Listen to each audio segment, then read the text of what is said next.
കേരളത്തിലെ 14 വനിതാ ഹോസ്റ്റലുകൾ അനുവദിച്ചിട്ടുണ്ട്. അത് കേരളത്തിന് ഉപയോഗിക്കാം. ആയുർവേദ മരുന്നുകളുടെ കയറ്റുമതി അത് കേരളത്തിന് ഉപയോഗിക്കാം. നാളികേര വികസനത്തിനുള്ള പദ്ധതി അത് കേരളത്തിന് ഉപയോഗിക്കാം. കശുവണ്ടി, കൊക്കോ എന്നിവയ്ക്ക് പ്രത്യേക ബ്രാൻഡ് ചെയ്തിട്ട് വിദേശത്തേക്ക് വിടാം. അത് കേരളത്തിന് ഉപയോഗിക്കാം. തീരദേശ ടൂറിസം ഏറ്റവും ഭംഗിയായിട്ട് ഉപയോഗിക്കാൻ കഴിയുന്നത് കേരളത്തിലാണ്. ഹെറിറ്റേജ് ടൂറിസം വളരെ ഭംഗിയായി കേരളത്തിന് ഉപയോഗിക്കാം. പിടിച്ചെടുക്കുന്ന മത്സ്യം സംഭരിക്കാൻ വേണ്ടി 5000 സംഭരണ കേന്ദ്രങ്ങൾ, അതിൽ എത്ര എണ്ണം കേരളത്തിന് വേണം എന്ന് ചോദിച്ചത് കേരളം അത് ചോദിച്ചു വാങ്ങാം. കന്നുകാലി വളർത്തലിനുള്ള സബ്സിഡി കേരളത്തിനുമുള്ളതാണ്. ഉൾനാടൻ ജലഗതാഗതത്തിനുള്ള വിവിധ പദ്ധതികൾ, 44 നദികളും നിരവധി കായലുകളും തെക്കേയറ്റം മുതൽ വടക്കേയറ്റം വരെ കനാലുമൊക്കെയുള്ള കേരളത്തിനാണ് അതിന് ഏറ്റവും ഭംഗിയായിട്ട് ഉപയോഗിക്കാൻ കഴിയുന്നത്. അതുപോലെ തന്നെ മെഡിക്കൽ ടൂറിസം, 6 തരം മെഡിക്കൽ സംവിധാനങ്ങളുള്ള ഒരേ ഒരു സംസ്ഥാനം കേരളം.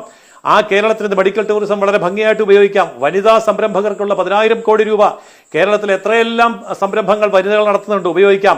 ഏറ്റവും കൂടുതൽ ആൾക്കാർ വിദേശത്തേക്ക് പോകുന്നത് കേരളത്തിൽ നിന്നാണ്. കേരളത്തിന്റെ വിദേശ എക്കോണമിയായിട്ടുള്ള ബന്ധം നമുക്കറിയാം. അപ്പോൾ അവർക്ക് നികുതി കുറച്ചത്, വിദേശയാത്രയ്ക്ക് നികുതി കുറച്ചത് കേരളത്തിന് ഉപയോഗിക്കാം. ഇന്ത്യയിൽ ഉൽപ്പാദിപ്പിക്കുന്ന മരുന്നുകളുടെ 25% മലയാളിയാണ് ഉപയോഗിക്കുന്നത്. അപ്പൊ മരുന്നിന്റെ വില കുറച്ചത് കേരളത്തിന് വലിയ കാര്യമാണ്, വലിയ സഹായമാണ്. അതുപോലെ ധാതു മണലിന്റെ ഇടനാഴി കേരളത്തിന് പ്രഖ്യാപിച്ചു. 7,820 കോടി രൂപയാണ് അതിൽ വരുന്നത്. അത് കേരളത്തിന് ഉപയോഗിക്കാം. അതേപോലെ തന്നെ പ്രവാസികളുടെ വസ്തു ഇടപാട് TDS കുറയുന്നത് കൊണ്ട് കേരളത്തിന് വലിയ ഗുണമാണുള്ളത്. ഖാദി, കൈത്തറി മേഖലകളിലെ ആനുകൂല്യങ്ങൾ കേരളത്തിന് ഭംഗിയായിട്ട് ഉപയോഗിക്കാം. മത്സ്യ കയറ്റുമതിയിലെ ഇളവ് കേരളത്തിന് വളരെ ഭംഗിയായിട്ട് ഉപയോഗിക്കാം. ഇത് മാത്രമല്ല, MSMEക്ക് ഇവിടെ MSMEയിൽ വലിയ പുരോഗതി ഉണ്ടായി എന്ന് പറയുന്ന മുഖ്യമന്ത്രിയാണല്ലോ. 10,000 കോടി രൂപയുണ്ട്. അതിൽ നിന്ന് എത്ര വിഹിതമാണ് നമുക്ക് ചോദിച്ചു വാങ്ങിക്കാം.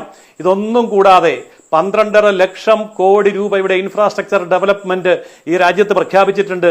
അതിന്റെ ഏത് ഭാഗം എത്രയൊക്കെയാണ് നമുക്ക് വേണ്ടത്, നമുക്കത് ഉപയോഗിക്കാം.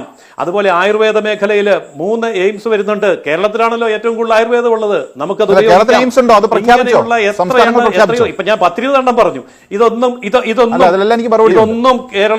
ഇതൊന്നും കേരളത്തിന് വേണ്ട എന്ന് ആണോ ആ പറയുന്നതിന്റെ അർത്ഥം? ഇതൊക്കെ കേരളം ഉപയോഗിക്കണം. അല്ലാതെ ഇവിടെ ഒന്നും കിട്ടിയില്ല എന്ന് മാത്രം പറഞ്ഞുകൊണ്ടിരുന്നാൽ മാത്രം